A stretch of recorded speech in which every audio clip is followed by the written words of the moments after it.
আসসালামু আলাইকুম সুপ্রিয় দর্শক মণ্ডলী, আপনাদেরকে অসংখ্য ধন্যবাদ জানাচ্ছি। এই মুহূর্তে 64 জেলার ভিতরে আরেকটি সুনামধন্য জেলা, সেটা হচ্ছে নোয়াখালী। তাদেরকে পেয়ে গেছি। অনেকগুলো ছোট বড় হাজার হাজার পাহাড় তারা অতিক্রম করে একেবারে বাইক যোগে চলে এসেছে এই বগালেকে। কেমন লাগছে এই জায়গায় এসে? বগালেক হচ্ছে বাংলাদেশের সবচেয়ে সৌন্দর্য জায়গার মধ্যে একটি। এটা পাহাড়ের ভিতরে ঘেঁষা একটা বড় লেক।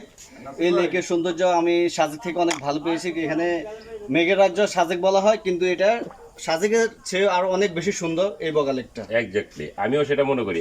আমরা এতদিন সাজেকের গল্প করছি, প্রচুর গল্প করছি সাজেকের এই ঢাল, এত খারাপ ঢাল, এত খারাপ পাহাড়। কিন্তু আসলে আপনারা যদি বগালেকে না আসেন তাহলে বুঝতে পারবেন না আসলে এইখানে কি পরিমাণ ডেঞ্জারাস এবং বিপজ্জনক রাস্তা। তো আপনারা সবাই বগালেকে আসেন। বড় ভাইয়ের পেজটাকে একটু লাইক আর কমেন্ট শেয়ার করে দিয়েন। সবাই সাথে থাকবেন। আসসালামু আলাইকুম, ভালো থাকবেন। আরেকটি কথা, নোয়াখালী থেকে যারা আসতে চায় তাদের উদ্দেশ্যে কি বলবেন? অবশ্যই আপনারা বগালেক আপনাদের ট্যুরের লিস্টের মধ্যে রাখবেন, কারণ এটা বাংলাদেশের সেরা একটা প্লেস। অসংখ্য ধন্যবাদ সুপ্রিয় দর্শক মণ্ডলী। কথা বলছিলাম আমাদের সেই সুনামধন্য একটি জেলা নোয়াখালী মানুষের সঙ্গে।